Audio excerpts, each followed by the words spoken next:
Welcome to another business showcase where today we are chatting with Anna Dixon from Anna Dixon Consulting.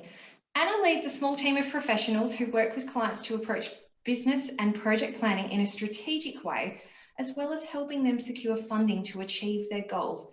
Now, this funding may be in the form of grant funding or lender finance, but we're going to talk to Anna a bit more about that. So welcome, Anna. Thank you for joining me today. Hi, thanks Louise for having me. So let's get right into it. What led to the creation of Anna Dixon Consulting? Well, probably about 10 years ago, I started thinking about doing this. I went on a leadership program supposed to help me think about how I wanted to be amazing in government, where I was at the time. And as part of that, I thought, I can see a lot of opportunities for me to be amazing in government, but I can see a lot of things that I could do outside of government. And I actually drew a picture at that time of myself stood in front of my house, stood in front of a car with a business name that was related to consulting, and with my family and everything around me. And probably 4 or 5 years later, I realised I was seeing a lot of people trying to get funding from the state government with a great idea, but they just weren't communicating it very well themselves, or they paid someone else a lot of money and they still didn't communicate it very well. And I was doing a lot of work internally in government, helping different parts of agencies get funding from in government. And I thought, I can see a real market need and I'm ready to do something different. So I left my job and decided to do that for a living, which is pretty much what I did. And then over the next, shortly be 5 years, have just kind of refined the type of clients that we work with and the type of work we do. And have now kind of narrowed it down to businesses and organisations that are really great at what they do. So they might be great at brewing beer, or they might be great at growing fruit, or whatever the thing is that they do, but they need help to tell their story and to be able to shape that into business documents that A, help them grow in a strategic way, but then B, get the right people on board with their project. So whether that's government, whether it's a bank, whoever, or another investor, whoever it is that needs to understand their story in a really clear way for them to be able to grow. Wow, so that's amazing that you were able to just identify this gap that was in the market. Now, was it really scary to leave your government job to go out on your own? Probably not terribly. I'd say I'm a planner, for anyone that doesn't know me. So I'd definitely been thinking about this for easily 5 years before I left my job. So I remember sitting in a hotel room, writing like first iterations of business plans, maybe 5 years before I left. I thought a lot about what would this look like, did a lot of modeling in terms of how much would I need to make to do this, that, and the other. And I also made sure in advance of leaving my job that I saved up a really good buffer. So I knew I had a period of time that I could not make any money if I had to. And I've taken the choice of going into a really low risk business. I don't have a lot of overheads compared to other people, but I did choose to invest properly in those things that I did. So quality marketing, quality branding, good insurance, good advisors, good accountants, all of those things. So the things I did spend money on, I made sure I invested well. Well, that's amazing. And it's very clear into your business that you're a planner because you're helping other businesses with their strategic plans. Now, you offer some services around that strategic planning. What sort of services is that? I did have a sneaky look on your website and there was a few that I thought, wow, there's a lot here that could help a lot of local business owners. Yeah, so it probably really depends on where you are at with your business. But if we were to look at businesses specifically, so we also do a bit of work with our original core business with local governments and not-for-profits, but we've kind of attracted more and more business work as we've gone along. So if we're thinking about businesses, we look at things like, it might just simply be a one-off chat. So, you know, an hour, half a day, whatever it is, to really just get to grips with what are you doing, have someone independent come talk to you, ask you those questions that someone probably should have asked you so you can think things through, ranging all the way through to things like doing a really hardcore business plan because you're looking to spend several $1 million, or looking at, let's do a business case. So we're just doing a business case with someone about a waste project at the moment, and looking at all the different factors that go into that waste project. Looking at all the details and working out all the risks and all the opportunities, and then helping you decide which way you want to go forward, and then packaging it up in a really clear document that helps you understand what you're doing and what your priorities are, that helps your stakeholders understand as well. Amazing. Now, you mentioned about your ideal client of people who really get what they're doing and where they're going.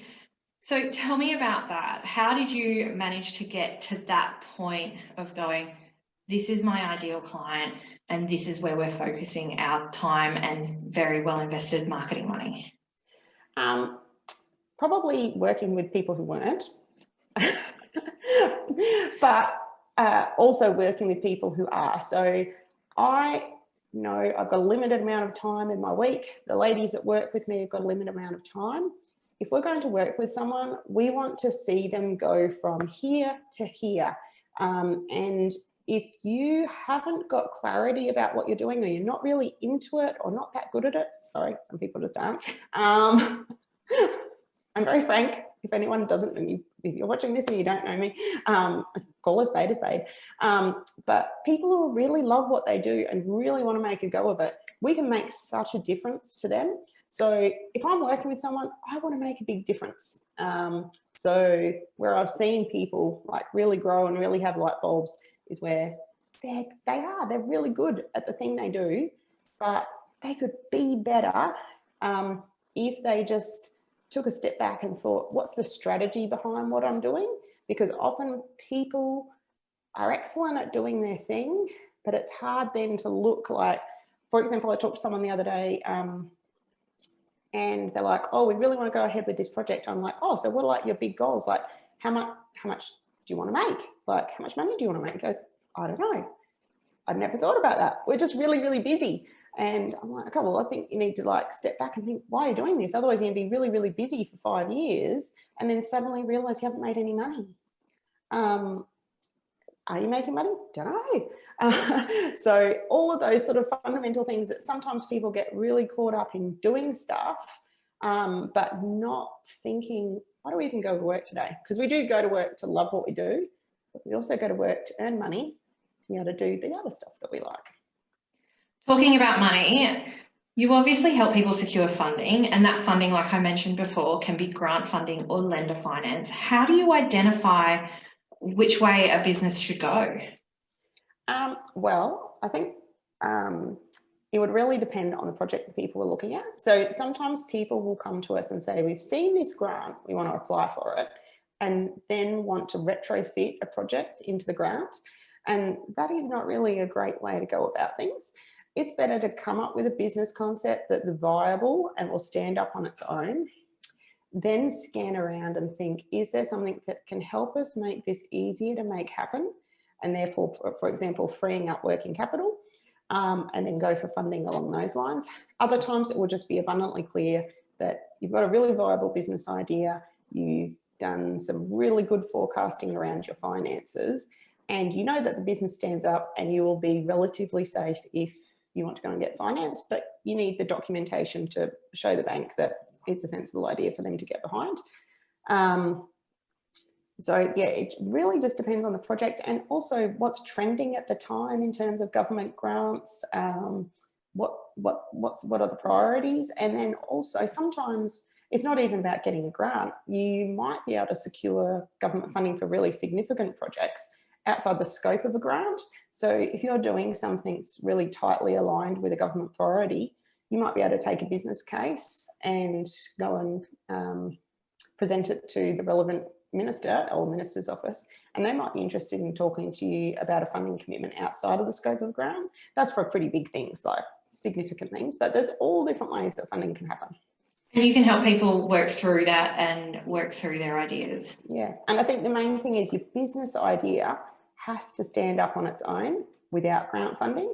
If it's not viable unless someone's giving you money that doesn't have to be paid back, it will be much harder to get grant funding. Amazing. Now you're working on some new ideas in your business. Do you want to tell us about one of them? So at the moment we are, and now I've got like total accountability that I've got to get it finished because I'm about to say this. We are working on a podcast series. We get a lot of people talk to us and want help with grants, but it's not always affordable for people to be able to engage a grant writer. So we're packaging up a lot of content into nice digestible chunks that you'll be able to listen to. So whether you're a business, a local government, a not-for-profit, hopefully there'll be different takeaways. So we talk about different aspects of grant winning. So our podcast developmentally is called Win More Grants. And there's a whole range of things that go to winning grants. It's not just about the writing. Often the writing is the final piece of the puzzle, but it's all the things to do with like, what's the governance of your organisation like? How is your project being planned? What's your track record for delivering other stuff? All of those other things that you need to think about. And really the grant writing is the very end part. You need all of these other elements in order to be successful at grant writing. So yeah, packaging that up, and we're aiming for the start of next quarter to get that happening and live.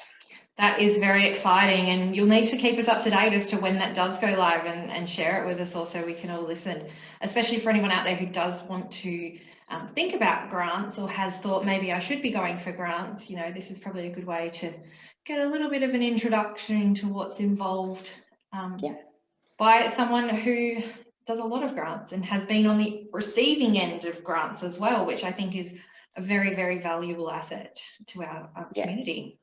Yeah, so definitely that's probably gives us a bit of a distinction. In both myself and some of the other people that work in the business have worked kind of in all three sections really. So now we obviously write grants on behalf of other people. We've worked in organisations applying to government for grants and then managing those funds once we get them.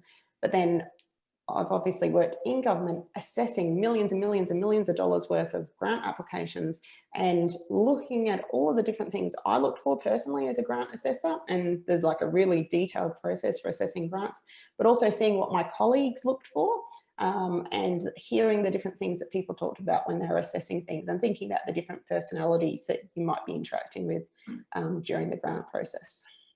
Yeah, like I said, a very, very valuable asset to our community being able to offer that. So thank you so much, Anna, for having a chat with me today. I am very interested in your business, in finding out more about it. If you're like me, guys, and you want to find out more about Anna and her team, please visit her website, annadixonconsulting.com. There will also be a link in the post as well as on the front of the video as well. If you have any questions, please reach out to Anna. Thank you so much for your time today, Anna. It's been wonderful hearing about your business. Thanks for having me, Louise. Appreciate it.